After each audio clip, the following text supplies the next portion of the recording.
The day did not begin with a sound. There was no sharp moment separating night from morning, no command that announced it was time to wake, no signal demanding attention. Morning arrived quietly.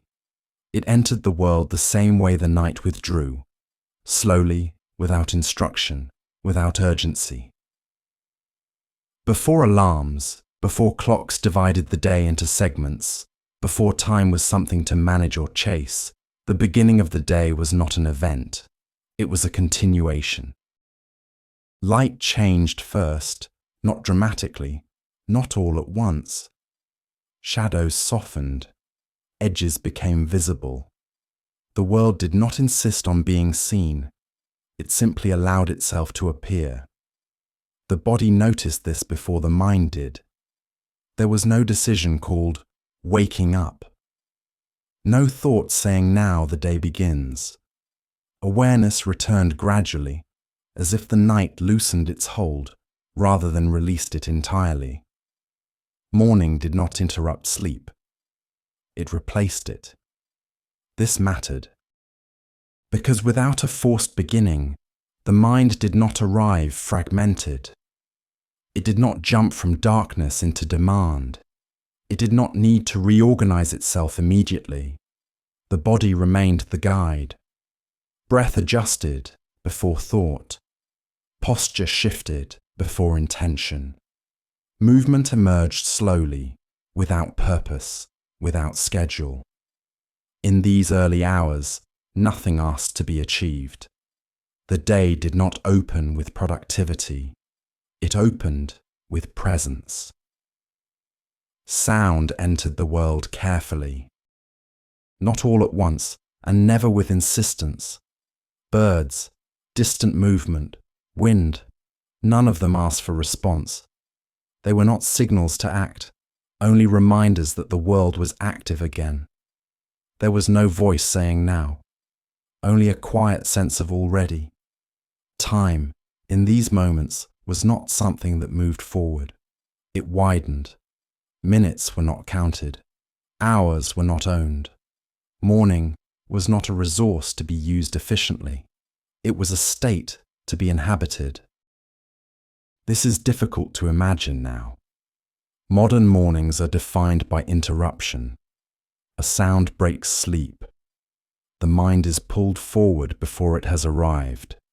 Attention is demanded before awareness has settled. But this was not always so. For most of human history, waking was not a task. It was not a requirement imposed from outside. It was not synchronized to machinery, labor, or obligation. The body woke because the world invited it to. Light warmed the air. Temperature shifted. Silence thinned, but did not disappear. The night remained present, even as the day approached. There was no sharp border between sleeping and waking, no clean division between rest and activity. Instead, there was overlap. And in that overlap, the mind stayed quiet. Thought arrived later. Concern arrived later. Planning arrived later. Morning was not yet responsible for the rest of the day. This is what has largely been lost. Not sleep itself, but the transition out of it. Without this transition, the mind learns to begin the day already strained, already alert, already divided.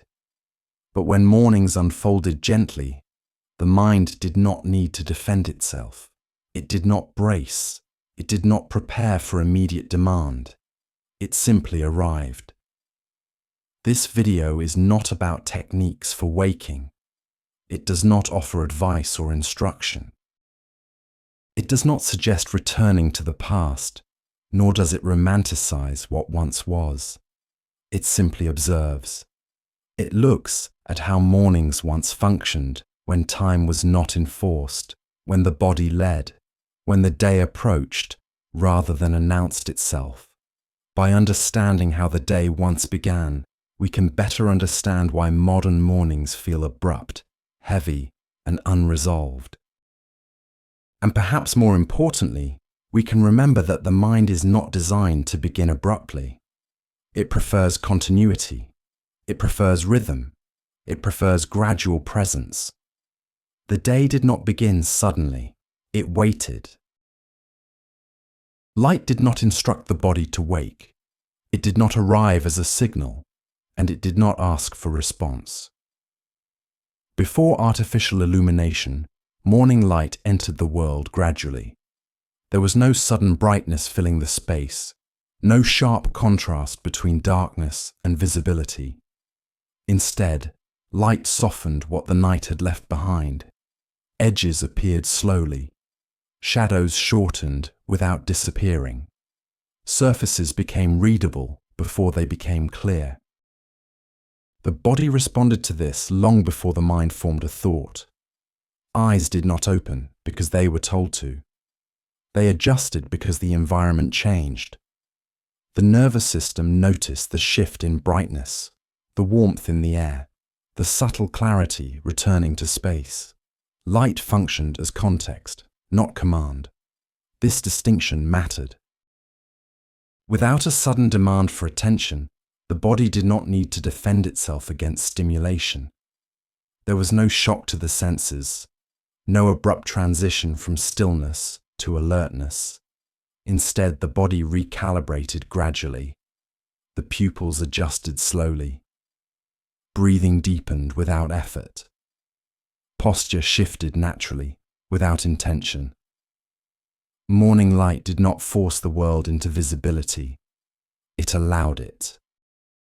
In dwellings lit by fire, oil, or candlelight, darkness did not disappear instantly when the sun rose. It retreated slowly. Interior spaces remained dim even as the outside brightened. This created a buffer between night and day. The mind was not immediately flooded with information. Details remained soft. Forms were present but not demanding. This softness gave the nervous system time to settle into wakefulness. Modern light behaves differently. Artificial illumination removes transition. It creates instant clarity, instant visibility, instant demand. The body is expected to be awake as soon as the room is bright. But before this, light worked with the body, not against it. Morning did not announce itself with brightness. It introduced itself gently. The sun did not declare that the day had begun. It simply rose, and the world adjusted. This allowed waking to feel like a continuation rather than a break. The body did not leave sleep abruptly. It drifted out of it. Light was not a trigger. It was a condition. And within that condition, the body found its own timing. Before sound and before thought, the body sensed temperature. Morning did not arrive only through light. It arrived through a subtle change in the air, a shift that required no attention, yet was immediately understood. Night air held stillness. It was cooler, heavier, closer to the body. As the sun rose, this quality began to change. Not suddenly. Not enough to be noticed at once, but enough to be felt. The chill of the night softened. The air became more forgiving. Skin responded before awareness formed. This was not discomfort giving way to comfort. It was balance returning. The body did not need to interpret this change. It recognized it instinctively. Temperature functioned as a signal without urgency. There was no contrast sharp enough to startle the nervous system. No demand to move, to adjust, to react. Instead, the body recalibrated on its own. Breathing changed subtly. Muscles released without instruction. The posture of rest loosened naturally. Morning warmth did not push the body into action. It invited it out of stillness. In environments without climate control, temperature followed rhythm. Walls held the cool of the night. Floors warmed slowly. The air did not reset itself at a fixed hour. This created continuity.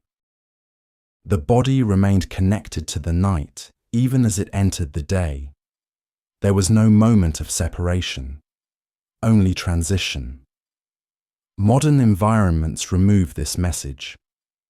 Controlled temperatures flatten the morning experience. The body wakes into sameness. There is no gradual cue that the day has shifted. Without this cue, waking becomes cognitive rather than physical. The mind is forced to take the lead.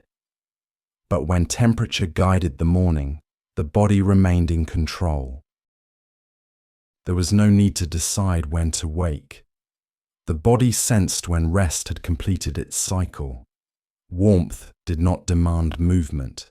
It permitted it. This mattered for the nervous system. Because a body that wakes without shock does not enter the day guarded. It does not brace against stimulation. It does not rush to establish control. It simply continues. Morning temperature did not say now. It said when ready. And in that space, waking remained calm, unforced, and whole. Morning did not begin with a sound meant to wake the body. There was no signal designed to interrupt rest, no noise intended to command attention. Sound entered the morning the same way light and temperature did, gradually, without insistence. The first sounds were not directed. They did not carry instruction or purpose. Birds, wind, distant movement. None of these sounds asked for response. They did not mark time. They did not announce urgency. They existed. This mattered. Because sound, when it carries demand, pulls the mind forward. It forces attention to sharpen before awareness has settled. But the sounds of morning were not sharp. They were layered, distant, and incomplete. A bird call did not repeat with precision. Wind did not follow rhythm. Human sounds, if present, were indistinct. These sounds did not create focus. They created context. The body did not orient itself toward them. It simply registered their presence. Hearing remained open rather than alert. This openness allowed waking to continue without pressure. Sound did not define the moment of waking. It accompanied it. Morning soundscapes were also unpredictable. They did not repeat on schedule. They did not follow a pattern that could be anticipated. This unpredictability prevented anticipation. There was no need to prepare for what came next. The mind remained in a receptive state. In contrast, modern waking is often defined by precise sound. An alarm is exact, repetitive, and unavoidable. It demands response. But historical morning sound did the opposite. It allowed the body to arrive at awareness on its own terms. Sound did not pull the sleeper out of rest. It waited for rest to release itself. This preserved continuity. The body did not experience waking as interruption. It experienced it as return. Sound did not accelerate the morning. It slowed it by removing pressure. It confirmed that the world was active again without demanding participation. Morning sounds did not say now. They said already. And in hearing this, the body understood that the day had begun without needing to be told.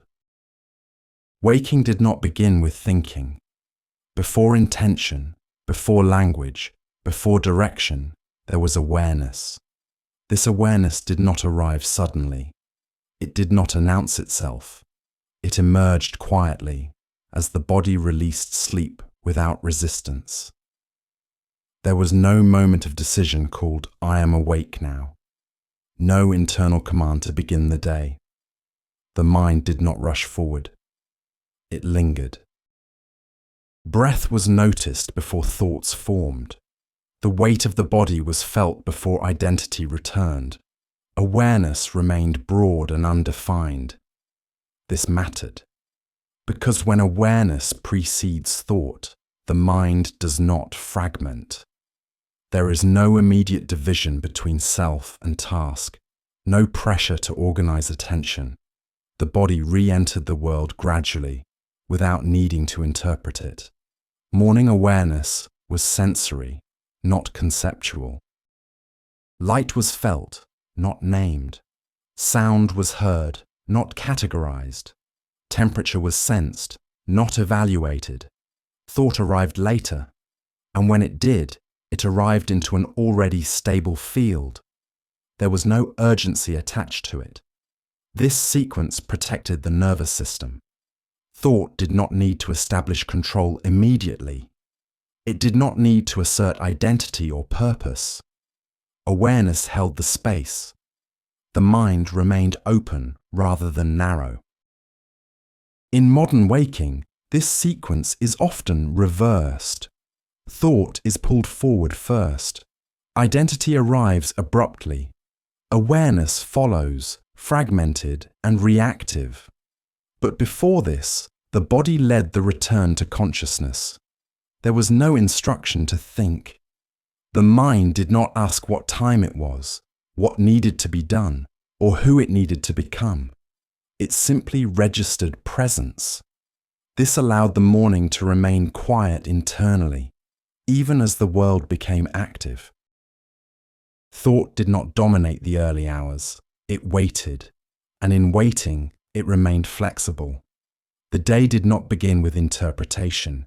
It began with perception. Awareness came first.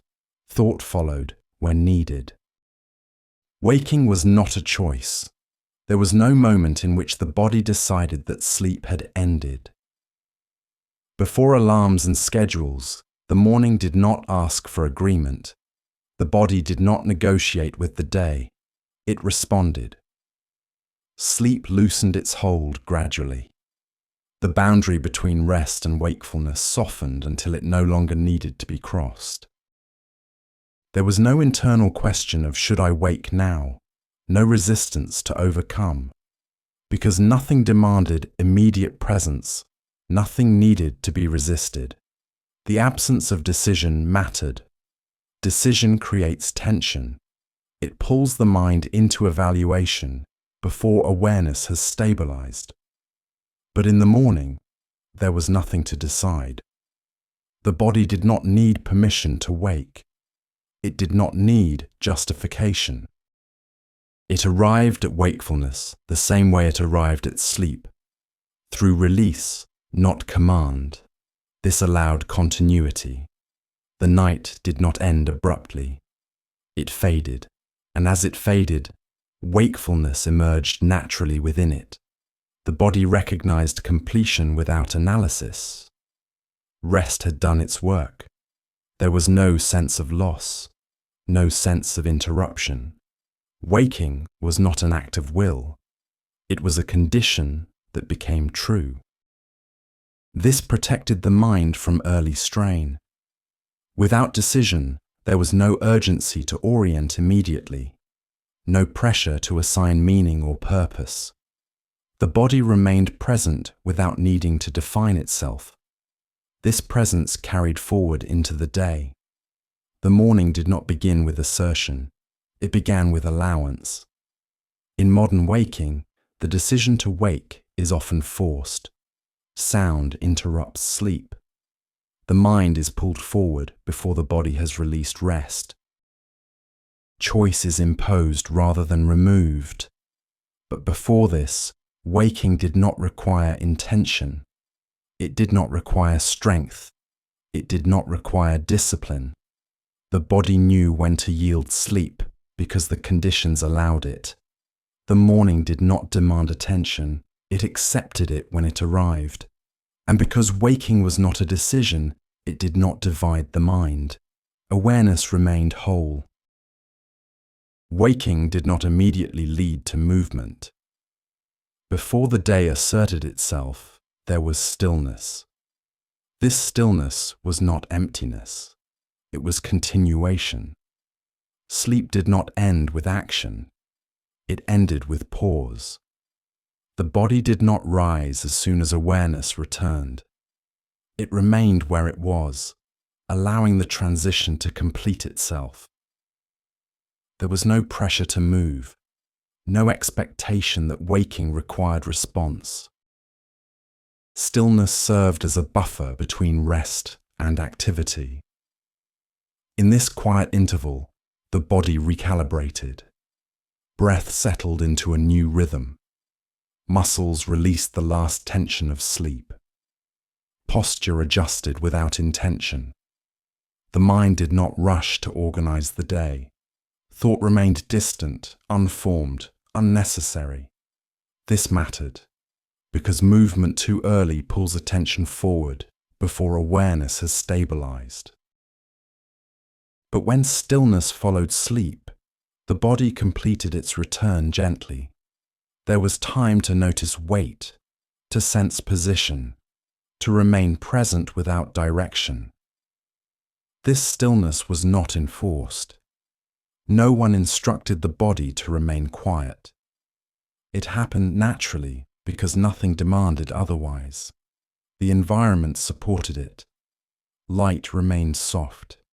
Sound remained distant. Temperature did not provoke adjustment. Under these conditions, movement felt optional. Stillness did not delay the morning.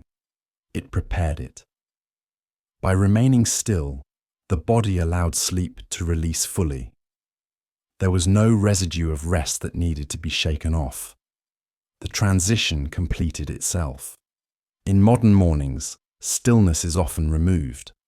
The body is pulled into motion before awareness has settled. But before this, stillness was part of waking. It did not indicate laziness. It indicated completion. The day did not require immediate engagement. Presence arrived first. Action followed later. This sequence protected the mind. Without early movement, there was no need to orient rapidly, no demand to perform or respond. Stillness held the space until the body was ready to move. And because movement was not forced, it emerged naturally. The morning did not begin with motion, it began with being. Time was present in the morning, but it was not pressing. There was no sense of being late, no awareness of minutes passing. Time did not move forward with insistence.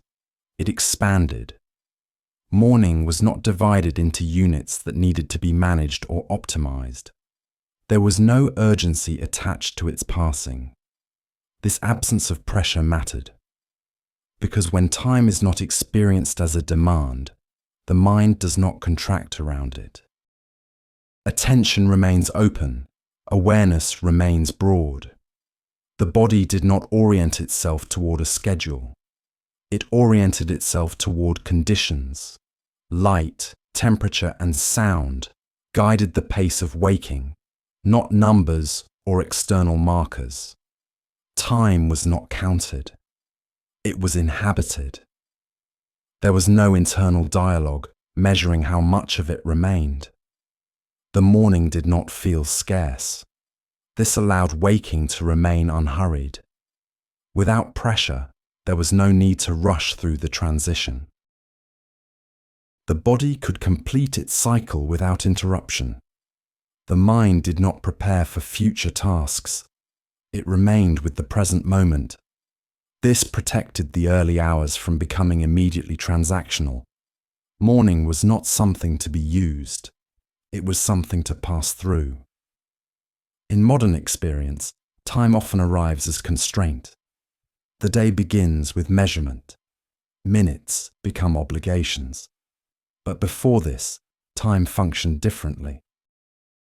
It did not assert itself as authority. There was no need to align with it precisely. The body moved when ready. Awareness shifted when complete. Time adjusted to the human rhythm, not the other way around. This created continuity. The transition from night to day was not rushed. There was no moment of acceleration. The morning unfolded at its own pace. And within this pace, the mind remained calm. Without pressure, waking did not fragment attention. It preserved coherence. The day did not begin by demanding efficiency. It began by allowing presence.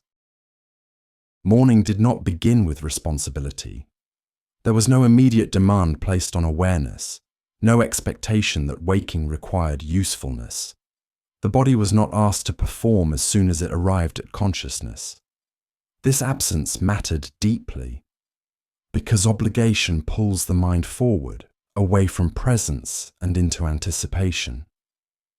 But before structured schedules and enforced routines, the early hours carried no such weight. Waking did not mean readiness. It did not imply productivity, efficiency, or purpose. The day did not begin with assignment. The body was allowed to arrive first. There was no internal checklist waiting to be activated, no urgency attached to being awake. Awareness remained free from direction. This created psychological space.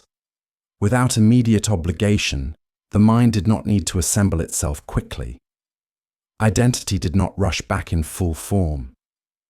Concern remained distant. The self arrived gradually, without pressure to define itself. Morning belonged to orientation, not execution. The body sensed its own readiness before engaging with the world. This readiness was internal, not imposed. Tasks came later. Action followed presence. In modern mornings, obligation often arrives first. Waking is immediately followed by expectation. The mind is pulled into function before awareness has settled. But before this shift, the early hours were protected, not by intention, but by structure. The structure of the day did not begin at waking. It began after waking. This allowed the morning to serve as transition, not trigger. The body could complete its return from rest without being redirected. The mind remained open because it was not yet needed. Obligation did not define the start of the day. It entered only when the body was ready to meet it. This preserved continuity. The day unfolded as a sequence, not a demand. And because obligation did not arrive immediately, the morning remained intact, quiet, whole, unforced. Movement did not announce the morning. It followed it.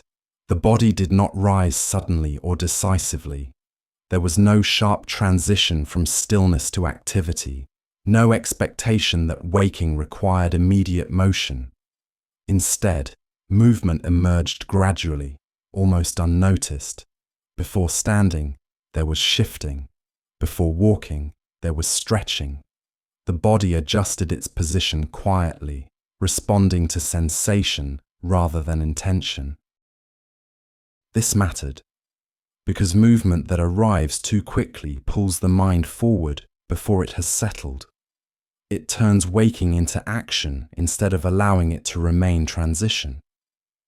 But slow movement preserved continuity. The body did not leave rest behind abruptly. It carried traces of it forward. Muscles released one by one.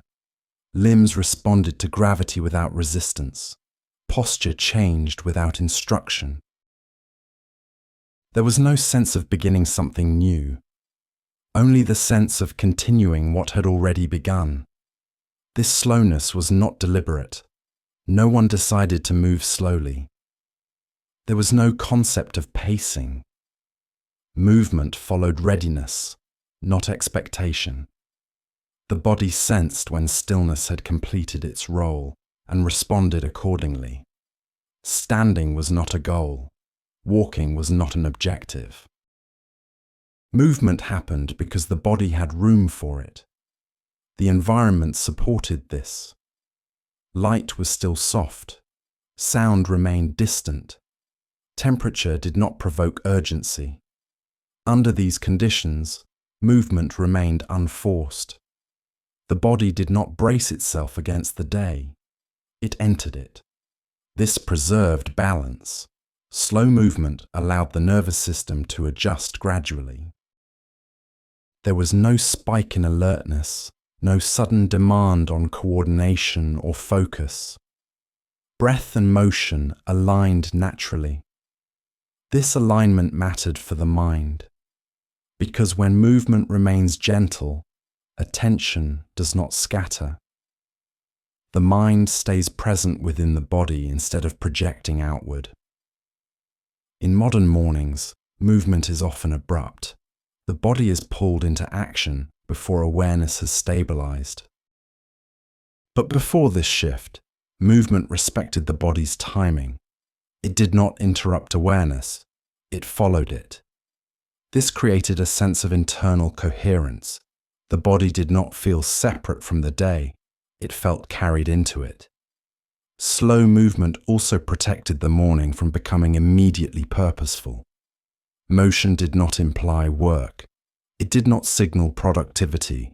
It simply indicated readiness. The body did not prepare to perform. It prepared to exist. This distinction mattered, because when movement is not attached to outcome, it remains restorative rather than demanding. The early hours were not shaped by goals. They were shaped by rhythm, and rhythm does not rush. Slow movement allowed the morning to retain its quiet quality even as the body became active. The day did not begin with acceleration. It began with alignment. Movement emerged only when awareness was ready to carry it. Breathing changed before intention appeared. The body did not decide to breathe differently. It adjusted on its own, responding to the conditions of the morning. As light increased and temperature softened, breath became fuller without effort. There was no instruction to inhale deeply, no awareness of technique or control. The rhythm of breathing shifted naturally as the body moved from rest into wakefulness. This mattered, because breath links the body to the environment more directly than thought ever could. When breath adjusts gradually, the nervous system remains stable. There is no sudden alertness, no forced readiness. The body does not prepare for urgency. It settles into presence. Morning air carried different qualities. It was lighter, less still, more expansive. Breathing responded to this change instinctively. Inhaling became easier. Exhaling lengthened. The chest opened without demand. The diaphragm engaged without awareness. This created internal space. Breath did not accelerate the morning. It softened it. Without conscious control, the body aligned itself with the day. This alignment reduced friction. The mind did not need to intervene. Thought remained secondary. Breath led. In environments without artificial airflow, air itself changed slowly. Windows, doors, and open spaces allowed the morning to enter gently. The body sensed this shift immediately. Breathing adapted to the new conditions without being noticed. This preserved continuity. The transition from sleep to wakefulness remained smooth. The body did not feel separate from its surroundings. It felt embedded within them. In modern mornings, breathing often becomes shallow quickly. The mind takes control too early. Attention narrows. But before this, breath remained unclaimed. It belonged to the body, not to intention. This allowed breathing to support waking rather than disrupt it. The nervous system remained calm because breath was not forced. There was no sudden intake of air, no holding, no bracing. breathing maintained its rhythm as awareness expanded. This rhythm stabilized the early hours. Movement and breath aligned naturally. The body did not rush forward. It entered the day gradually, supported by its own physiology. Breath did not signal that the day had begun. It confirmed that the body was ready to be present. There was no urgency attached to this readiness. Breath adjusted because the world had changed, not because the body was commanded to respond. This distinction mattered. Because breath that is allowed to adjust keeps the mind grounded. The morning did not require conscious effort to be met. Breathing carried the body forward gently, without strain. The day unfolded, without forcing the body into alertness. Breath adjusted, awareness followed, and the morning remained calm. Hunger did not appear at a fixed hour. It did not arrive because the day required fuel, nor because a routine demanded it. It emerged when the body was ready. In the early morning, hunger was not urgent. It did not interrupt awareness or demand immediate satisfaction. Instead, it surfaced gradually as part of the body's return to activity. This mattered because hunger, when treated as a signal, maintains the body's internal rhythm. But when treated as a schedule, it becomes an obligation rather than information. Before structured mealtimes, eating was not tied to the clock. There was no expectation to eat upon waking. The body first oriented itself to the day. Movement came before appetite. Breathing adjusted before nourishment was considered. Hunger followed readiness. This sequence protected the morning. The body did not rush to consume. It waited until digestion could support it. There was no sense of missing something if food did not appear immediately. The absence of urgency allowed hunger to remain informative rather than disruptive. The body recognized when nourishment would be beneficial without needing instruction. This recognition was subtle. A soft awareness of emptiness, a gentle pull rather than a demand. Hunger did not compete with waking, it accompanied it. This prevented early strain. Eating too early, before the body had fully transitioned, could disrupt balance. But when hunger arrived naturally, it aligned with movement and breath. Food was not consumed to begin the day. It was consumed when the body was ready to receive it. This preserved internal coherence. In modern experience, hunger is often scheduled. Meals are tied to productivity, routines, and time management.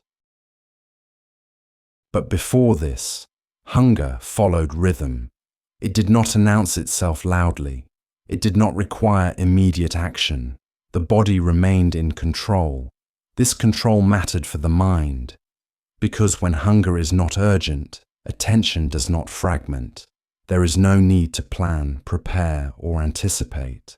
The morning remains quiet. Eating did not define the start of activity. It supported continuation. Food entered the body after awareness had stabilized, after movement had emerged, after breath had adjusted. This sequence mattered. It ensured that nourishment supported presence rather than interrupted it. Hunger did not signal that the day had begun. It signaled that the body was ready to sustain it. This readiness came from within. No schedule imposed it. No expectation shaped it. Hunger remained what it was meant to be, a signal, not a command. The day did not open with work. Activity existed, but it did not define the morning. There was no expectation that waking required immediate output, no assumption that presence needed to prove its value. Before structured schedules and fixed labor hours, The morning belonged to orientation. Work came later. This mattered, because when work defines the beginning of the day, the mind enters activity already narrowed. But when the morning unfolded without obligation, attention remained open. The body did not prepare itself for performance, it prepared itself for continuity. Movement, breath, and awareness had time to settle before effort appeared. Work did not interrupt this process. It waited. The early hours were not organized around productivity. They were shaped by readiness. Tasks emerged when conditions supported them, not when the clock demanded them. There was no sharp division between living and working, but there was a clear sequence. First came presence, then engagement. This preserved balance. The body entered activity gradually, without strain. There was no sense of being thrown into effort. The mind did not brace itself against demand.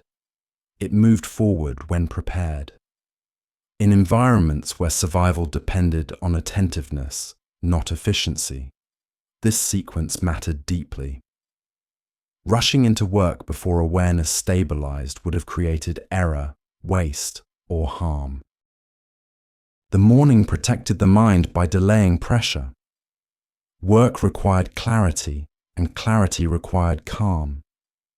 This calm was established before activity began. The body had already aligned itself with the day. Breath was steady. Movement was integrated. Attention was present. Only then did effort appear. Work was not a starting point. It was a continuation. This prevented fragmentation. The day did not split the self into resting and working states abruptly. Instead, one flowed into the other. In modern experience, work often defines the morning. The day begins with obligation, and presence is expected to follow. But before this, presence came first. Work respected the body's timing. It did not arrive as a command. It entered when readiness was complete. This sequence protected mental clarity. Effort did not feel invasive. It felt appropriate. The body did not resist it because it had not been forced into it. The mind did not retreat because it had not been overwhelmed. Work was not separate from the day. It was part of it. But it did not dominate its beginning. This distinction mattered. Because when work begins the day, the morning is lost. But when the morning begins the day, work finds its place naturally. The day unfolded in order, presence first, action second. And because of this order, the body remained whole as it entered effort.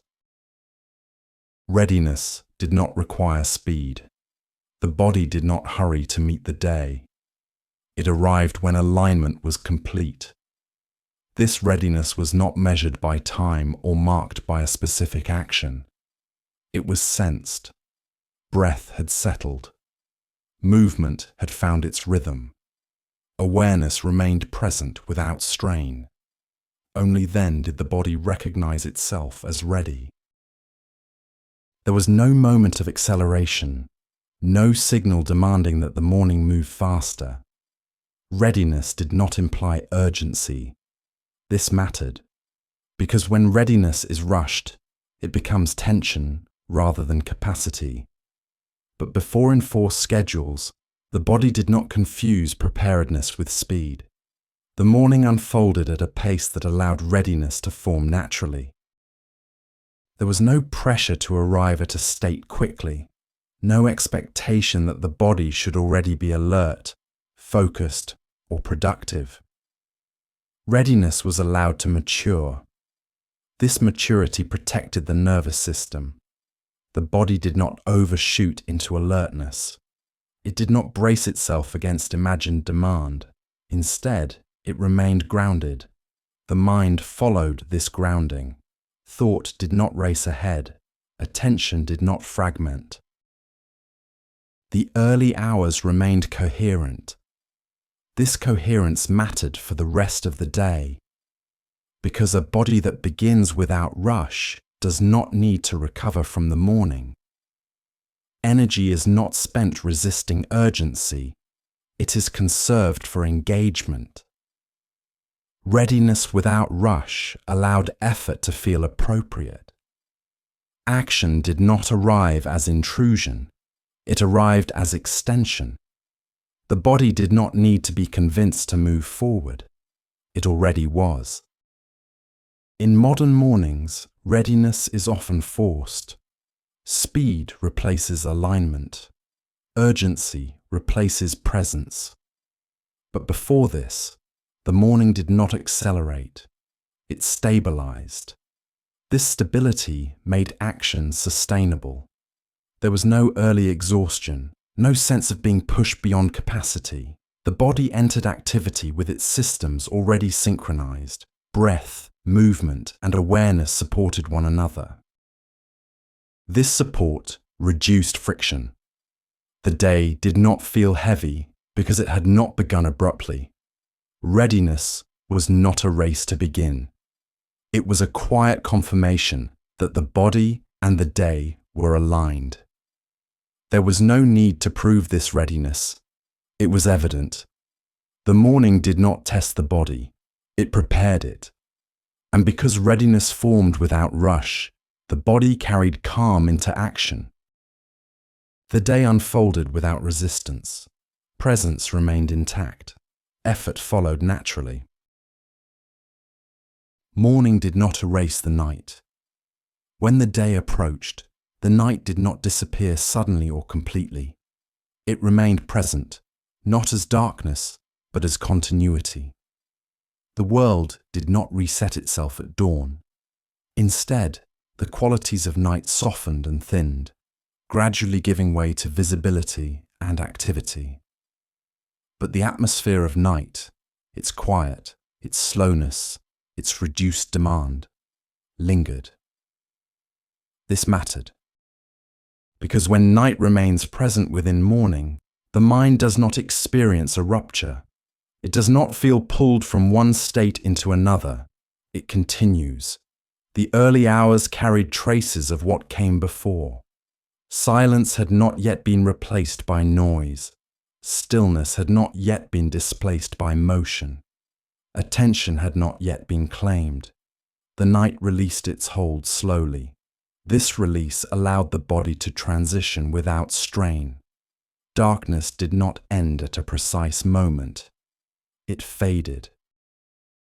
And as it faded, the qualities associated with it, reduced stimulation, lowered expectation, gentle awareness, remained active. Morning did not announce itself as a new state. It entered as an extension of the previous one. This continuity shaped the mind, because the mind is sensitive to interruption. Abrupt transitions fragment attention and demand rapid adjustment. But when night flowed into morning, no such adjustment was required. Awareness did not need to reorganize itself. It remained stable as conditions shifted. The body carried the calm of night forward. Sleep had ended, but rest had not been rejected. The nervous system remained unprovoked.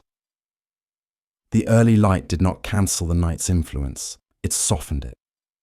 This overlap created a buffer. Within this buffer, the mind remained quiet. Thought did not immediately assert itself. Concern did not rush in. The day did not claim ownership of attention right away. Night still had presence. This presence was not symbolic. It was physiological.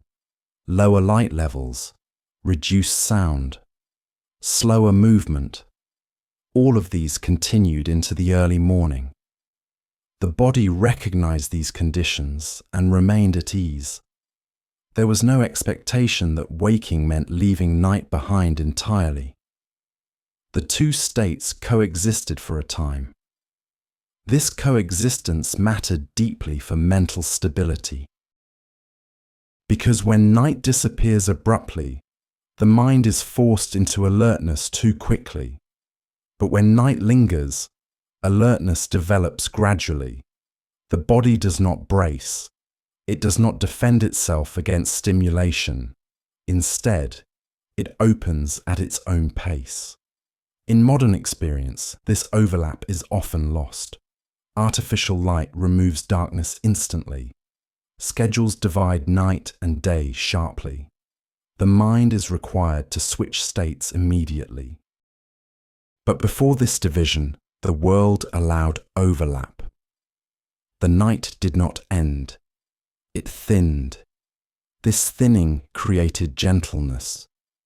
Morning inherited the night's calm.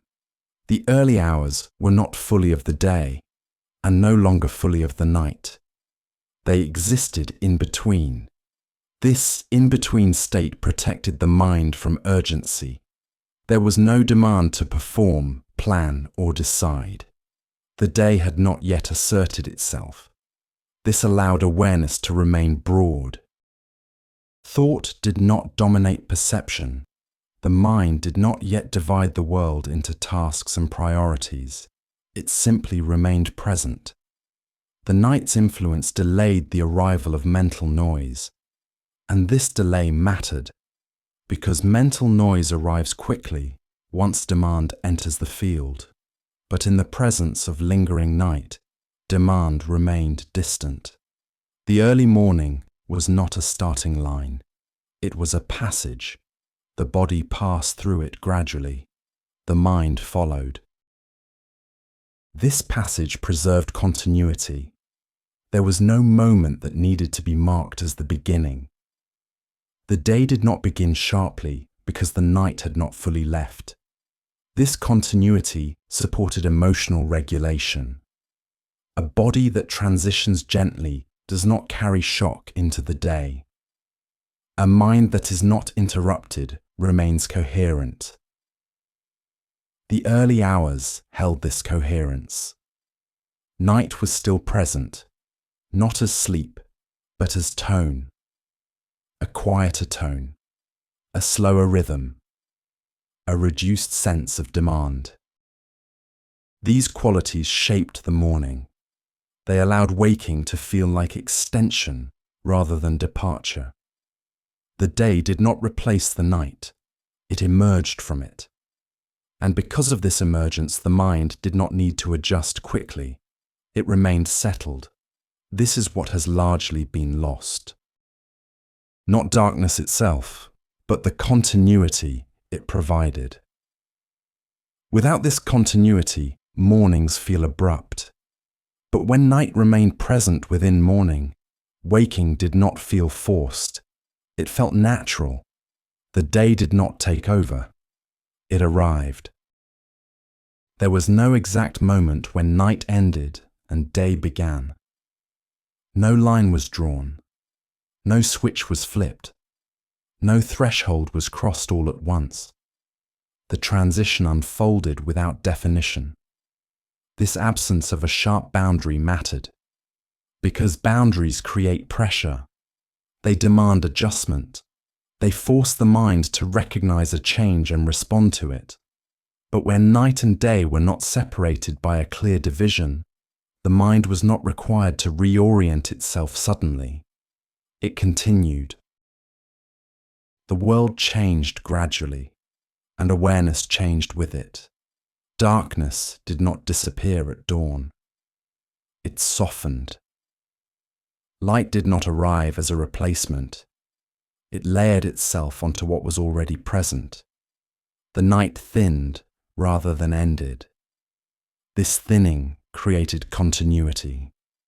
The body did not experience waking as crossing from one state into another. It experienced it as movement within the same field. Rest faded, presence increased, but there was no rupture between the two. This protected the nervous system. Abrupt transitions demand rapid adaptation. They increase alertness before stability has formed. But gradual transitions allow systems to adjust without stress. Before artificial light and fixed schedules, the world supported this gradual shift. Light increased slowly. Sound accumulated without insistence. Temperature shifted gently. None of these changes announced themselves as decisive. They overlapped. Night qualities and day qualities coexisted for a time. This overlap mattered for perception. The mind did not need to categorize the moment. It did not need to decide whether it was night or day. It simply remained aware. This allowed attention to stay open. There was no need to prepare for the day immediately. No signal declared that rest was over, and effort must begin. The early hours did not belong entirely to either state. They existed between. This in-between state reduced cognitive load. Because when states are clearly divided, the mind is required to shift roles. Night is associated with rest, withdrawal, and reduced demand. Day is associated with action, engagement, and responsibility. A sharp boundary forces the mind to switch roles instantly. But without a boundary, no such switch was required. The mind did not need to abandon one mode and adopt another. It transitioned gradually. This gradual transition preserved coherence. The self did not fragment into sleeping self and waking self. It remained continuous. Awareness carried traces of night into morning. Thought arrived slowly, without pressure to dominate. The day did not demand immediate participation. This continuity was not accidental. It emerged from environmental conditions. Without artificial illumination, darkness and light intermingled. Without strict schedules, time did not impose division. Without alarms, the moment of waking was not fixed. All of these factors removed the need for a boundary. The world did not tell the body, now you must change state. The body responded to conditions as they evolved. This mattered for emotional regulation. Sudden boundaries increase vigilance.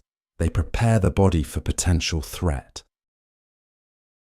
But gradual transitions maintain safety. The body does not brace. The mind does not contract. Instead, both remain receptive.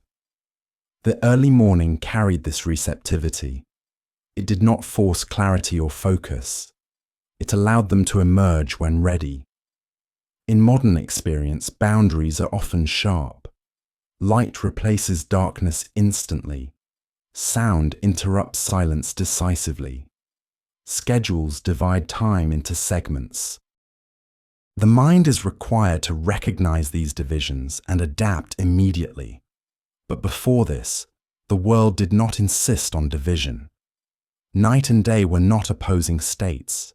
They were phases within a continuous process. This process did not need to be named or marked. It was lived. The absence of a boundary also affected how time was perceived. Time did not feel as if it restarted each morning. There was no sense of beginning again. The day felt like an extension of what came before. This reduced pressure. There was no feeling of starting behind or needing to catch up. The mind did not evaluate the morning as a fresh opportunity or a fresh burden. It simply continued. This continuity supported calm. Because when there is no sharp boundary, there is no urgency to adjust. Awareness remains stable. The body does not experience shock. The early hours functioned as a bridge. They connected rest and activity without forcing separation. This bridge has largely disappeared. Modern mornings often feel abrupt because the boundary is immediate and unavoidable.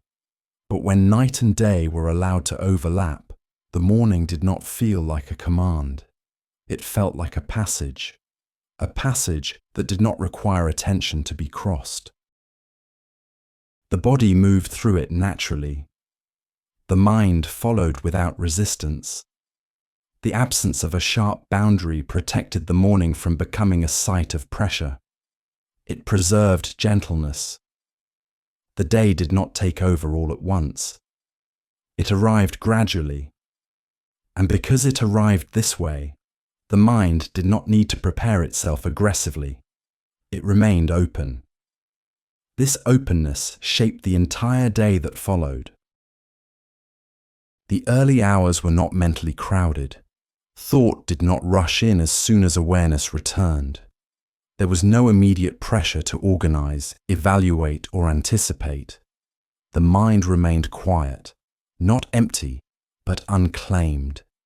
This quiet was not created intentionally. No one practiced silence.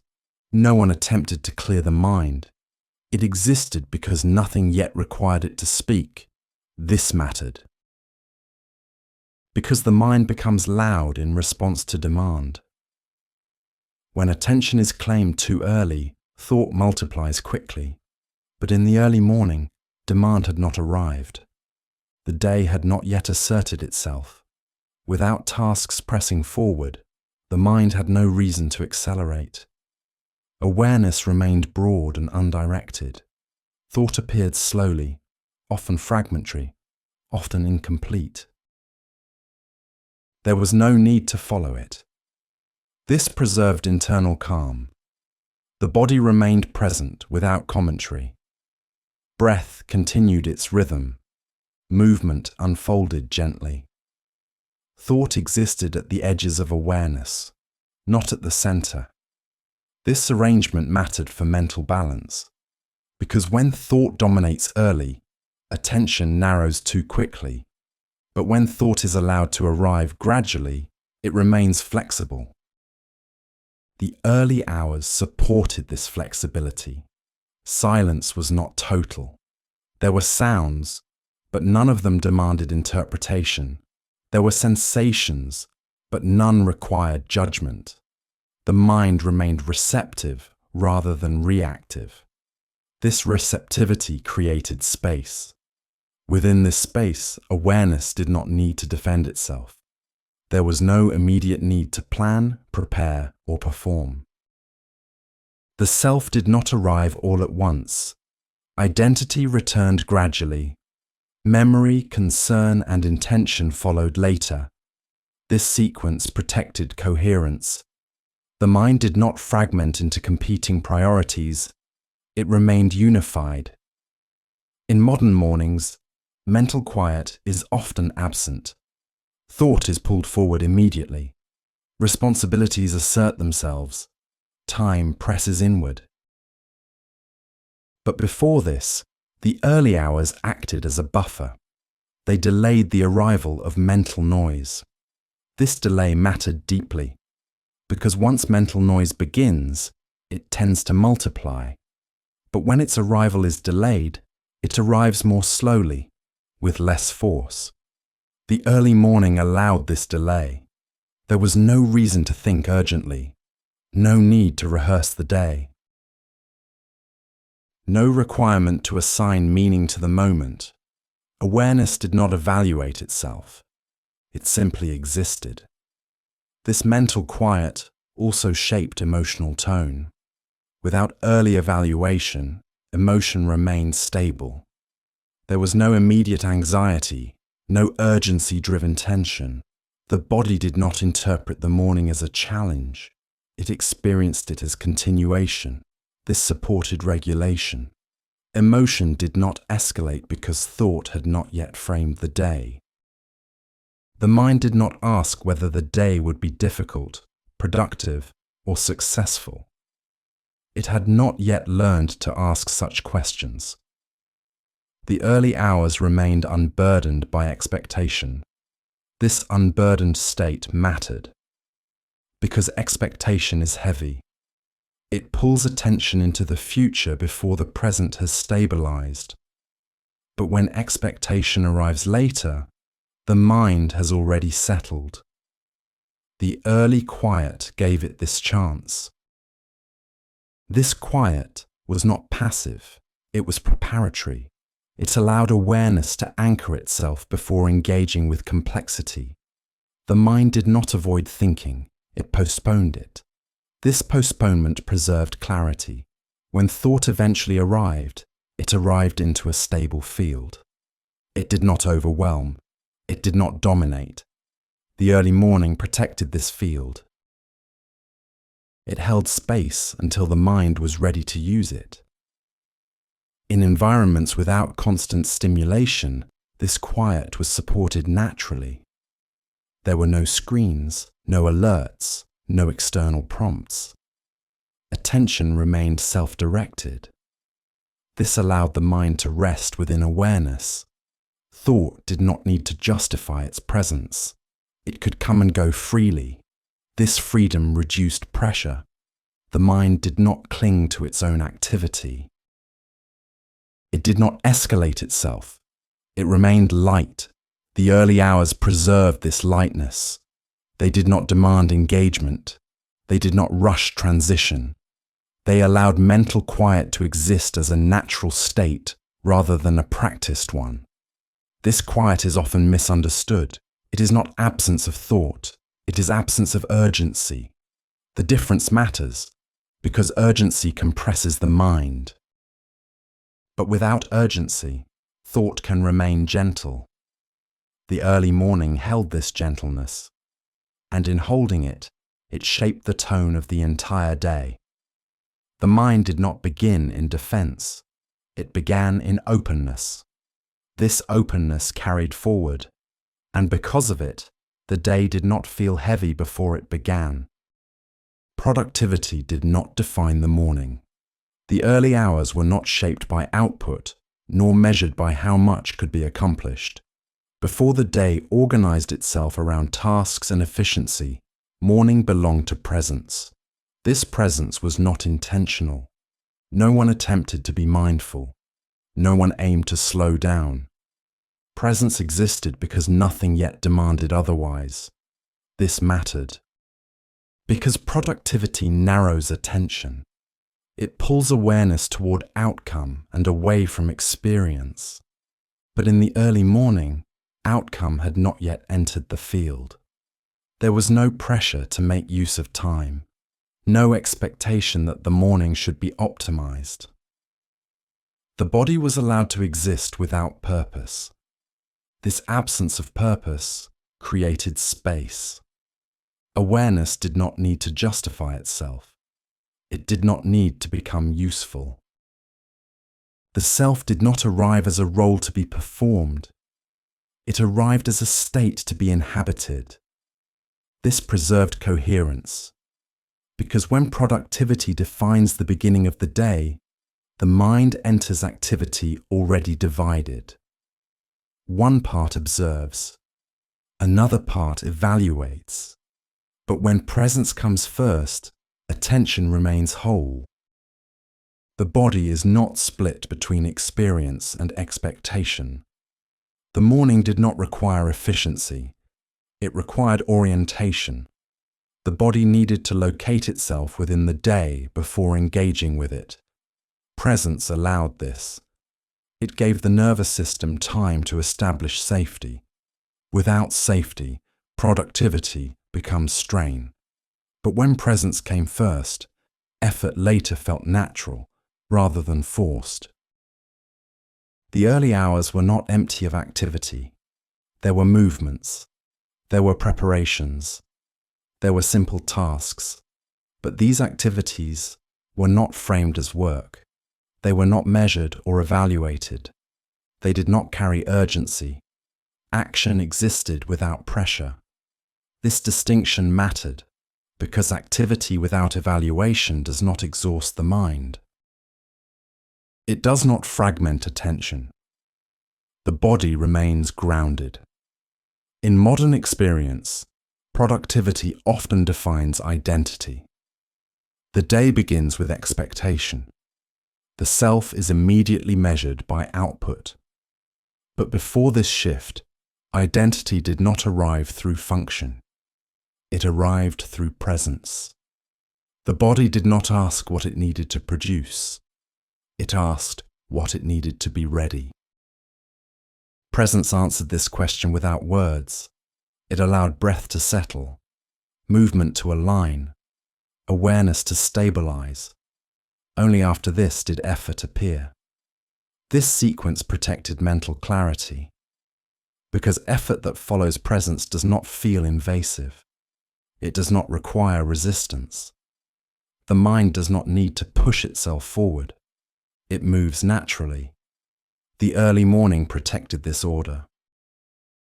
It delayed productivity until the body and mind were aligned. This delay was not inefficiency. It was preparation. The day benefited from it, because effort that begins from presence is sustained rather than depleted. The mind does not tire as quickly when it is not rushed into function. The body does not resist activity when it has not been forced. Presence before productivity preserved balance. It allowed the day to unfold without overwhelming the system. The early hours did not demand achievement. They allowed orientation. This orientation mattered for emotional stability. Without early pressure, emotion remained even. There was no immediate anxiety about performance. The mind did not brace itself against the day. It remained open. This openness allowed productivity to arrive as a natural extension of readiness rather than as an obligation. In modern mornings, this sequence is often reversed. Productivity arrives first. Presence is expected to follow, but presence cannot be forced. It must be allowed. The early morning once allowed it naturally. This allowance shaped the tone of the day. Effort did not dominate awareness. It served it. The self was not reduced to function. It remained whole. This wholeness mattered, because when the self is whole, work does not feel like intrusion. It feels like participation. The day did not demand that the body prove itself. It invited it to engage when ready. Presence came first. Productivity followed. And because of this order, the morning did not exhaust the mind before the day had begun. The day did not arrive asking to be noticed. There was no pressure to turn toward it immediately, no insistence that awareness be fully engaged at once. Morning did not compete for attention. It waited. This mattered, because attention, when demanded too early, narrows the mind before it has stabilized. But in the early hours, nothing demanded focus. The world did not insist on being processed. Light was present without calling. Sound existed without direction. Movement unfolded without instruction. The day did not announce itself as important. It did not declare urgency. This absence shaped perception. Attention remained broad, diffuse, unclaimed.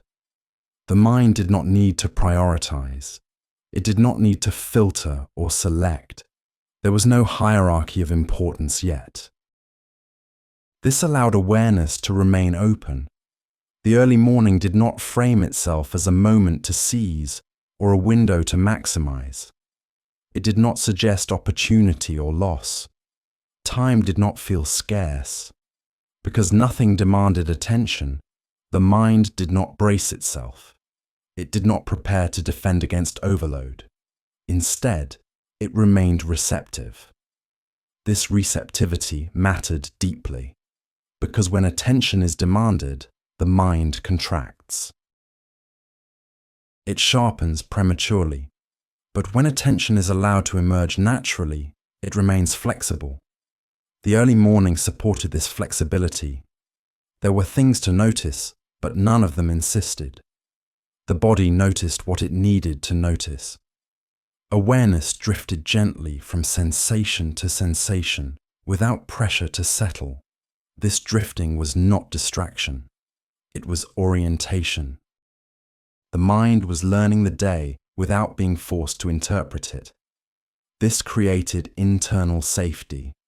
The nervous system did not perceive threat or urgency. It remained calm. This calm delayed the arrival of mental noise. Thought did not rush forward because attention had not been claimed. Concern did not assert itself because nothing demanded response. The day had not yet framed itself as something to manage. In modern experience, the day often demands attention immediately. Screens light up, alerts sound, responsibilities assert themselves. Attention is pulled forward before awareness has settled. But before this, the day did not compete. It did not ask to be consumed. It allowed itself to be entered gradually. This gradual entry mattered. Because attention that is not forced does not fatigue the mind. It remains available. The early hours protected this availability. They did not require engagement. They allowed presence. The day did not begin as an object of focus. It existed as an environment. The body moved within it without needing to define it. This prevented early cognitive load. There was no need to decide what mattered most. Nothing had yet claimed that position. This absence of hierarchy reduced strain. The mind did not feel behind. It did not feel late. It did not feel pulled. It simply existed. The day did not demand attention because it had not yet defined itself as demanding. This allowed the self to remain intact. Awareness was not fragmented into competing directions. It stayed whole. This wholeness shaped the tone of engagement later. Because when attention is not depleted early, it remains steady throughout the day. The mind does not tire as quickly when it is not forced into focus prematurely. The early morning preserved this steadiness. It delayed demand. It delayed urgency. It delayed evaluation. And in doing so, it allowed the mind to arrive fully before being asked to respond. The day did not need to announce itself because it trusted that attention would come. And when it did, it would be complete. This trust has largely been lost. Modern mornings compete for attention. They demand it. But when the day did not demand attention, the mind did not need to protect itself. It remained open, calm, present. This presence was not effort. It was the natural result of a morning that waited. Morning was not something to be met on time. There was no sense of arriving late into the day, no awareness of a window closing, no fear of missing the beginning. The morning did not stand in front of the body as a threshold that had to be crossed quickly. It remained open. This mattered because deadlines compress time. They pull awareness forward before presence has stabilized. But when the morning was not a deadline, time did not feel narrow. It felt wide. There was no pressure to catch up with the day, no internal clock reminding the body that it should already be elsewhere. The day did not begin ahead of the person waking into it. It waited. This waiting shaped the mind profoundly. Without a deadline, the body did not rush through transition. There was no need to shorten stillness, to accelerate movement, or to hurry awareness. The morning allowed completion of rest, completion of waking, completion of orientation. Nothing was cut short. This absence of urgency preserved continuity. The mind did not feel as if it had entered the day behind. There was no sense of lag or delay. The body did not feel late to itself. This internal timing mattered more than external time. Because when the body feels late, the mind becomes defensive. But when nothing is late, the mind remains open. The early hours did not evaluate progress. There was no comparison between what had happened and what should have happened by now. The morning did not measure itself. This lack of measurement mattered. Measurement creates pressure. It introduces expectation. But without measurement, there was no reason to hurry. The day did not demand readiness at a specific moment. Readiness emerged when alignment was complete. This allowed the body to arrive whole. In modern experience, the morning often functions as a countdown. There is a sense that time is already running before waking has finished. This creates tension immediately. But before this structure, the morning did not threaten to run out. It remained available. This availability allowed presence to settle fully. The mind did not need to prioritize speed over stability. It did not need to sacrifice orientation for efficiency. The day did not penalize slowness. It accommodated it. This accommodation reduced strain. The nervous system did not interpret the morning as something to survive. It did not brace itself against time. Instead, it remained receptive. The absence of a deadline also shaped emotion. There was no early anxiety about being behind, no urgency-driven tension. The body did not need to accelerate emotion to match an external pace. Emotion remained even. The mind did not rush into anticipation. The future did not intrude immediately. The morning belonged to the present. This present was not empty. It was full of sensation, of subtle adjustment, of gradual readiness. But it was not crowded by demand. The day did not pull the body forward prematurely. It allowed it to arrive first. This order mattered. Because when the body arrives before the day, the mind does not fragment. It does not split between now and next. The morning remained intact. The absence of a deadline preserved dignity. The body was not forced to rush itself. It did not need to perform readiness. It was allowed to be ready when ready. This prevented early depletion. Energy was not spent resisting urgency. It was conserved for engagement. The mind did not exhaust itself before the day had begun. This conservation mattered for the entire day, because a morning without deadlines sets a different tone. Effort later feels proportionate. Work does not feel like invasion. Attention does not feel scarce. The mind has not already been compressed. The day does not feel heavy before it unfolds. This quality has largely been lost. Modern mornings are defined by timing. The day is already underway before awareness has arrived. Deadlines shape perception. But when morning was not a deadline, the day did not rush the body into participation. It trusted that engagement would come. And because it trusted this, the body did not resist it. Presence formed fully before responsibility arrived. This sequence protected coherence.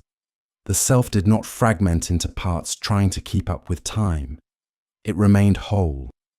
The day did not demand proof of readiness. It allowed it. Morning was not a test to pass. It was a space to enter. And because it was not a deadline, it did not create anxiety. It created stability. The body did not feel late to life. It felt aligned with it. This alignment shaped everything that followed. The day unfolded without forcing itself. It did not need to be chased. It did not need to be met. It arrived. And because it arrived without pressure, the mind did not need to protect itself. It remained calm, present, available. The morning did not rush the body. It respected it. Sudden awakening changed the relationship between the body and the day. It did not merely introduce a new sound.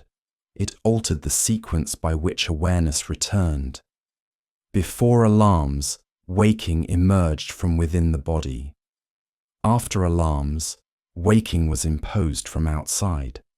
This difference mattered because the nervous system is not neutral to interruption. An abrupt sound does not simply announce morning. It pulls the mind forward before the body has released rest. The transition that once unfolded gradually is replaced by immediate demand. Sleep does not loosen its hold. It is broken. The body does not arrive at awareness. It is forced into it. This force reshapes perception. Awareness appears suddenly, without preparation. The mind must organize itself immediately, locate time, identify obligation, respond to urgency. There is no buffer.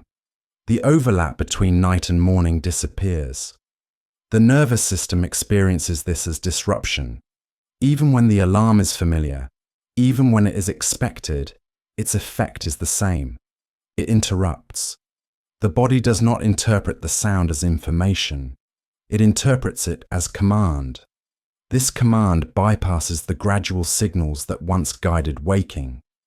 Light, temperature, and ambient sound no longer lead the transition. They are overridden. The alarm becomes the defining signal. This changes how the body relates to time. Waking is no longer connected to readiness. It is connected to requirement. The body is expected to be awake, regardless of whether the transition has completed. This expectation creates internal conflict. Sleep may not have finished its cycle. The nervous system may not have stabilized. But awareness is demanded anyway. This demand creates tension. The body must accelerate faster than it is prepared to. Breath sharpens prematurely. Muscles tighten instead of releasing. Attention narrows too quickly. The mind enters the day already alert, already oriented toward response. This alertness is not calm. It is defensive. Sudden awakening trains the nervous system to associate mornings with intrusion. The body learns that rest can be interrupted at any moment. This alters how deeply it rests. Sleep becomes lighter. The mind remains partially vigilant. Even during rest, there is anticipation of interruption. This anticipation fragments sleep itself. The body does not fully release into rest because it has learned that release may be punished. This effect accumulates. Waking abruptly once is manageable. Waking abruptly every day reshapes the system. The nervous system adapts. It becomes faster to react, but slower to settle. The mind becomes efficient at orientation, but poor at continuity. Morning becomes a moment of shock rather than passage. The day begins with rupture. This rupture matters psychologically, because the first moments of awareness set the tone for how attention will operate. When attention is pulled sharply into focus, it tends to remain narrow. The mind becomes task-oriented immediately. There is little room for broad awareness, for gradual orientation, for presence. Thought arrives fully formed, already structured around obligation. Identity returns abruptly. The self appears as a role to perform. There is little space between waking and responsibility. This compresses the day. Time feels scarce immediately. Even before the day has begun, it already feels behind. This sense of being behind is not always conscious, but it shapes behavior. Movement becomes hurried. Breathing becomes shallow. Attention becomes segmented. The body enters action before it has completed arrival. This is not because alarms are loud, it is because they change the order of waking. They reverse it. Instead of awareness leading thought, thought is pulled forward first. Instead of breath adjusting naturally, breath sharpens reactively. Instead of movement emerging gradually, motion is forced. The alarm does not simply wake the body, it reorganizes it. This reorganization prioritizes speed over stability. It trains the nervous system to value response over readiness. This may increase efficiency in the short term, but it carries cost. The cost is continuity. The mind no longer feels as though it enters the day. It feels as though it is thrown into it. This affects emotional tone. Mornings become associated with tension rather than orientation. Even neutral days carry this residue. The body does not distinguish between necessary urgency and imposed urgency. It responds the same way. This is why modern mornings often feel heavy, even when there is no immediate threat. The body has learned to associate waking with demand. This association is not intellectual. It is physiological. The nervous system responds before the mind can reinterpret the situation. Sudden awakening replaces invitation with instruction. It does not ask whether the body is ready. It assumes it must be. This assumption removes the body's authority over its own rhythm. Time no longer adjusts to the body adjusts to time. This reversal is central. It explains why mornings feel abrupt, why attention is fragmented early, why calm must now be cultivated intentionally rather than emerging naturally. The alarm did not simply change how we wake, it changed what waking feels like. Morning ceased to be a transition. It became a trigger. And once waking becomes a trigger, the day begins under pressure. The body is already responding before it has arrived. This is the core shift. And everything that follows, rushed mornings, shallow attention, early fatigue, grows from this single interruption. Fragmented time did not begin with speed, it began with division. When waking became sudden, time no longer unfolded as a continuous field. It broke into segments. Before alarms and rigid schedules, time moved as a flow. Morning was not separate from night. Activity was not separate from rest. The day did not arrive in pieces. But once waking was fixed to an exact moment, time itself changed character. It became something to enter late or early. It became something that could be lost. This mattered, because when time is fragmented, attention must constantly reposition itself. The mind is required to locate itself repeatedly. Where am I now? What comes next? What should already be happening? This repeated repositioning consumes energy. The body no longer inhabits time. It manages it. Morning becomes the first sight of this management. The alarm does not only wake the body, it divides time into before and after. Sleep is cut off rather than completed. Waking begins already measured. The body is not allowed to remain within a transition. It is placed into a slot. This slot has limits. There is a sense that something must follow quickly.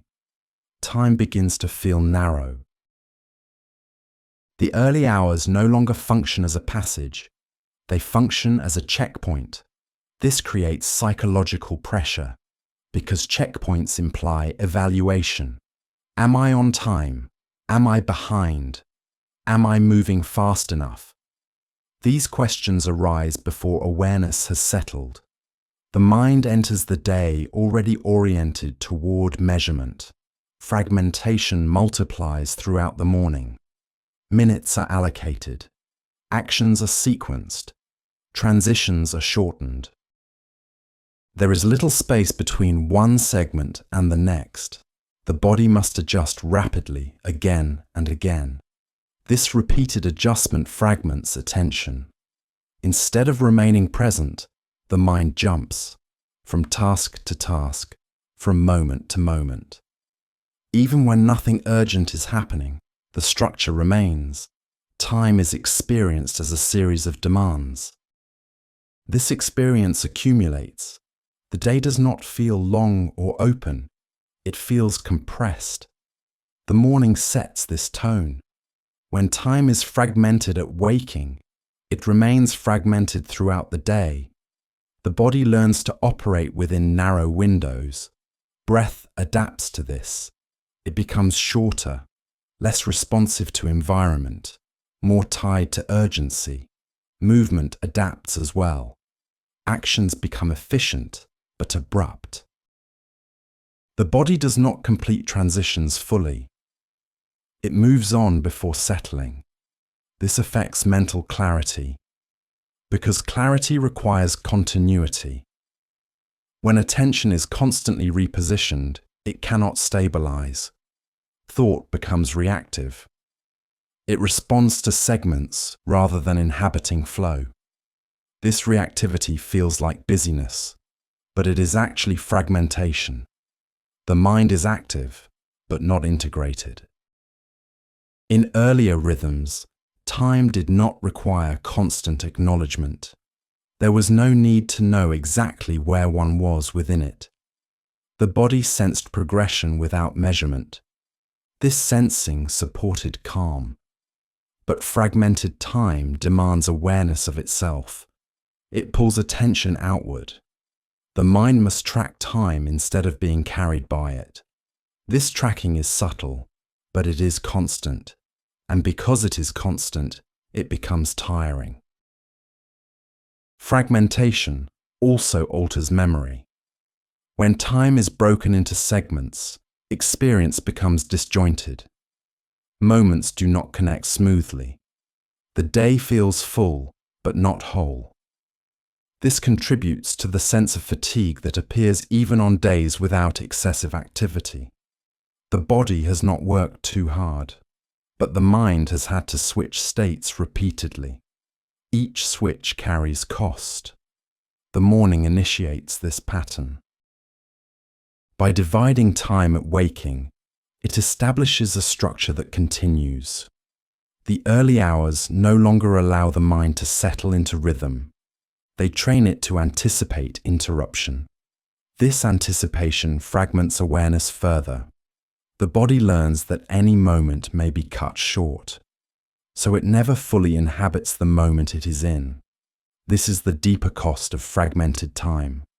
Not speed, but loss of continuity. The day does not feel like a line. It feels like a series of jumps. Each jump requires effort. This effort is rarely recognized, but it shapes how the mind experiences the day. Fragmented time also changes how rest is perceived. Rest becomes something that must fit into a segment. It no longer bleeds naturally into activity.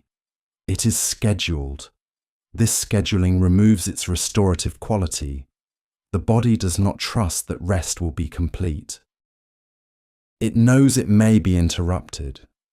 This distrust carries into sleep. Sleep becomes lighter. The cycle reinforces itself. Fragmentation at waking leads to fragmentation throughout the day, which leads to fragmentation at rest. The system remains divided. This division did not arise because life became busier. It arose because time itself changed form, from flow to structure, from continuity to segmentation. This shift is central. It explains why modern days feel crowded even when they are not full.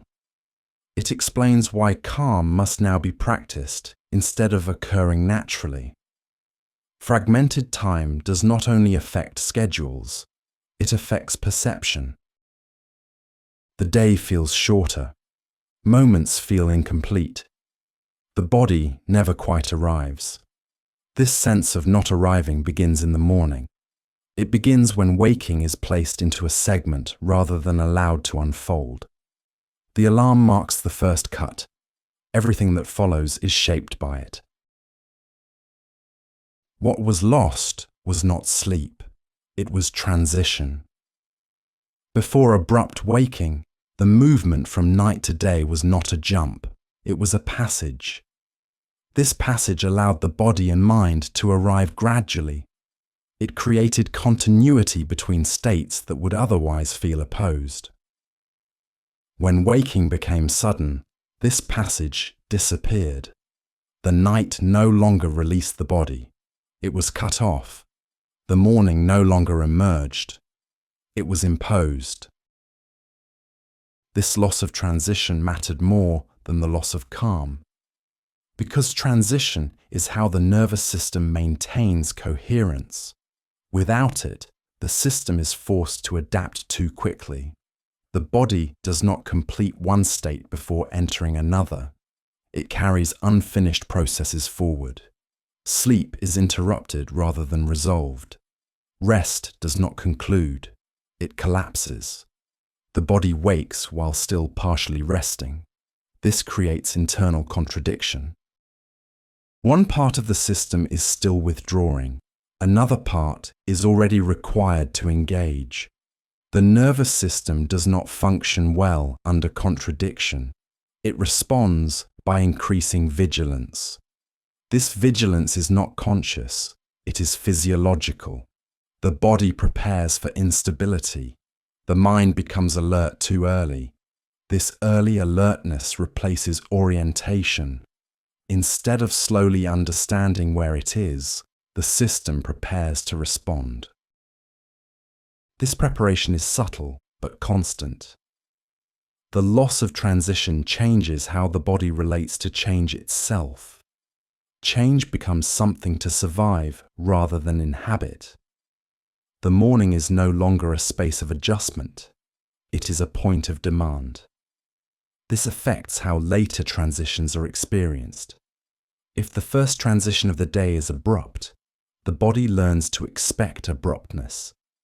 Movement from one task to another becomes sharper. Attention shifts more suddenly. Rest becomes harder to enter. The system loses trust in gradual change. This distrust shapes perception. Moments feel unstable. The mind anticipates interruption. Even in calm situations, there is a background readiness to be pulled away. This readiness is tiring. It consumes energy without visible effort. The body is not at rest even when it appears still. Loss of transition also affects emotional regulation. Emotion needs time to adjust to context. Without transition, emotion is pulled forward too quickly. There is less time to settle. Small demands feel larger. Minor urgency feels amplified. The system has not had time to stabilize before being asked to respond. This contributes to irritability and fatigue. Not because the day is difficult, but because the system is already strained. The early morning once served as a stabilizing corridor. It allowed the body to pass through states without conflict. Sleep did not end at a wall. It tapered. Awareness increased without pressure. Movement followed readiness. All of this depended on transition. When transition disappears, sequence collapses. Everything arrives at once. Awareness, identity, obligation, and time enter the field simultaneously. The system must handle all of it immediately. This is overwhelming, even if it does not feel dramatic. The body adapts by becoming efficient.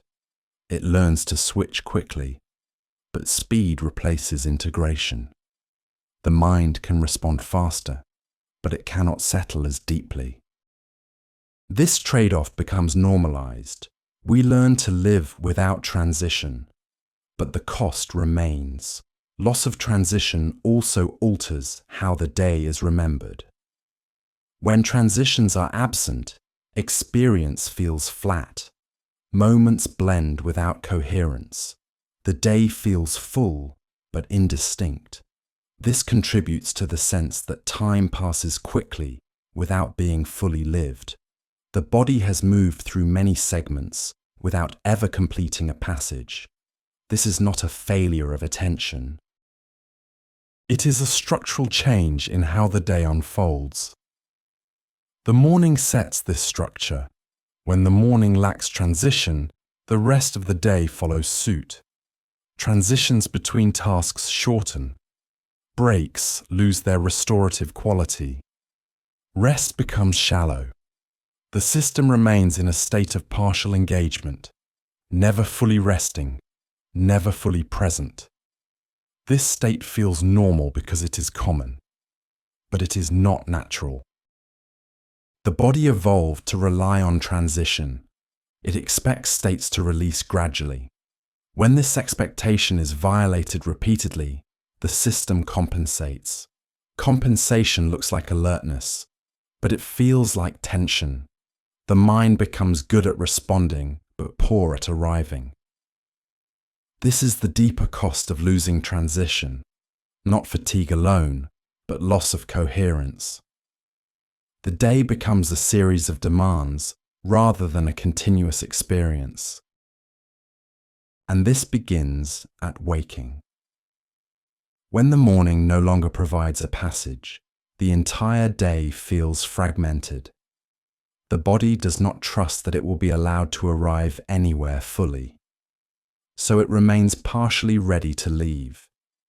This readiness is protective, but it is exhausting. Loss of transition does not announce itself. It accumulates quietly. It reshapes how time is felt, how rest functions, how attention behaves. And because it begins at the very start of the day, it influences everything that follows. The alarm removes transition, and with it, the body loses the space it once needed to become itself again each morning. What followed the loss of transition was not constant urgency. It was the absence of recovery. The day did not become louder all at once. It became uninterrupted. Without a gentle beginning, the body entered activity without having fully arrived. And without having fully arrived, it could not fully recover. Recovery depends on completion. The body needs moments where one state finishes before another begins. When transitions are removed, states overlap. Rest does not conclude.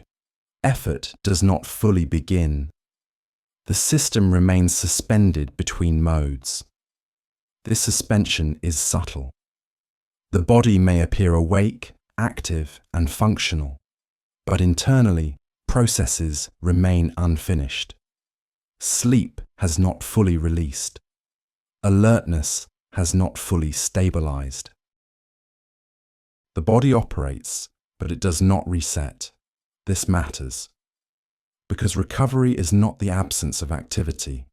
It is the completion of cycles. When cycles are interrupted repeatedly, recovery becomes incomplete. The day moves forward, but the body carries residue. Residue of unfinished rest, residue of unprocessed transition, residue of alertness that arrived too early. This residue accumulates. Living without recovery does not feel dramatic. It feels normal. Fatigue becomes familiar. Tension becomes background. Rest becomes something that never quite satisfies. The body adapts. It learns to function without full recovery. But adaptation does not eliminate cost. It shifts it. The cost appears later, often in subtle ways. Attention becomes shorter. Emotion becomes more reactive. Rest feels less restorative even when time is available. The system is not exhausted by effort alone. It is strained by continuity without pause. The morning once provided a form of recovery, not because it was restful in the traditional sense, but because it allowed the system to complete the transition from rest to activity. Completion is restorative. When the body completes a transition, it releases tension. When it does not, tension remains. Modern mornings often prevent this completion. Waking is imposed. Awareness is demanded. The body is required to respond immediately. There is no moment where rest is allowed to finish. The system moves forward carrying incomplete processes. This incomplete state shapes the day. Activity occurs on top of residue. Each demand adds another layer. The body never quite clears. This creates a sense of low-level fatigue that does not resolve with sleep alone. Because the issue is not lack of sleep. It is lack of recovery. Recovery requires structure. Not structure imposed by schedules, but structure that allows states to conclude. The early morning once provided this structure naturally. It allowed rest to release fully. It allowed awareness to stabilize. It allowed readiness to form without pressure. This created a clean entry into activity. Without this entry, the day begins with debt. Not dramatic debt, but subtle debt. The kind that accumulates quietly. Living without recovery also changes how rest is approached. Rest becomes something to squeeze in. It is measured by duration rather than quality. But without completion, duration alone cannot restore. The body may lie still, but it does not feel settled. The mind may disengage, but it does not feel clear. Recovery is not achieved by stopping. It is achieved by allowing transitions to complete. When transitions are consistently interrupted, recovery becomes difficult. The body learns to remain partially alert even during rest. It does not trust that it will be allowed to finish resting. This distrust affects sleep. Sleep becomes lighter. The mind remains partially engaged. Even long sleep does not fully restore because the system has not relearned completion. Living without recovery does not always feel like exhaustion. Often, it feels like restlessness, a sense that rest never quite lands, that effort never quite begins cleanly. The day moves forward, but something feels unresolved. This unresolved quality shapes mood. Irritability increases. Patience shortens. The body does not feel grounded, not because of stress alone, but because of unfinished transitions. The loss of recovery is not about modern life being busy. It is about modern life being continuous without pause. Pause is not inactivity. Pause is completion. The early morning once provided pause. Not as stopping, but as finishing one state before entering another. When this pause disappears, recovery disappears with it. The body learns to live without closure. This is unsustainable over time, not because effort is too great, but because release is incomplete. The day does not end cleanly. The night does not begin cleanly. The morning does not complete the transition. Everything blends. Living without recovery becomes the norm. And because it is the norm, it is rarely questioned. But the effects are felt. In subtle fatigue, in shallow rest, in a tension that never quite settles. Recovery has not disappeared because people forgot how to rest. It disappeared because the structure that allowed recovery was removed. The morning once held that structure, not through instruction, but through gentleness, through overlap, through waiting, through absence of demand. When that structure vanished, recovery followed. The body learned to move forward anyway. But moving forward is not the same as being restored. This is the cost of living without recovery. Not collapse, but continuous strain.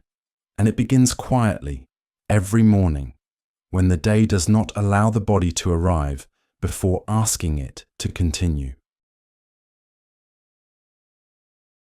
This video was not about returning to the past.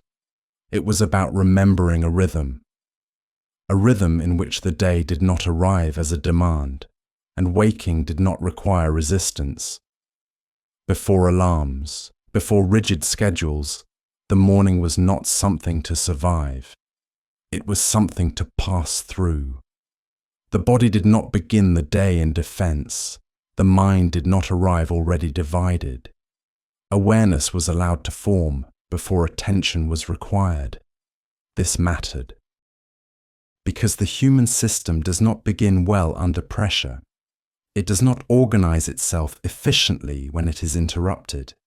It does not recover easily when transitions are removed. What has largely been lost is not silence, not darkness, and not even rest. What has been lost is continuity, the continuity between night and day, between rest and activity, between presence and effort. Without this continuity, the day begins already fragmented. And once fragmentation becomes normal, calm must be practiced rather than allowed. This video does not suggest abandoning modern life. It does not offer techniques or solutions. It simply shows that the body once woke without being pulled forward. That time once widened rather than pressed. That the morning did not require the mind to be ready all at once. These conditions shaped how attention behaved, how energy moved, and how the day was experienced. Remembering this is not about nostalgia. It is about understanding. Understanding why modern mornings feel abrupt. Why rest often feels incomplete. Why calm now feels intentional rather than natural. The body has not changed. Its rhythms remain. What has changed is the structure around them. And structure shapes experience. The morning once waited. It allowed the body to arrive before asking it to continue. This waiting created balance, not by effort, but by order. Presence came first. Demand came later. This order supported recovery, clarity, and stability. As this video ends, there is nothing to apply and nothing to remember precisely. Only a sense that the day does not need to begin abruptly to exist. That awareness does not need to be rushed to be complete. And that calm is not something added to life, but something that appears when interruption is removed. The morning once unfolded gently, and even now, the body still recognizes that rhythm. It does not ask for it. It remembers it. The day does not need to be forced. It arrives, and when it does, the mind can remain whole.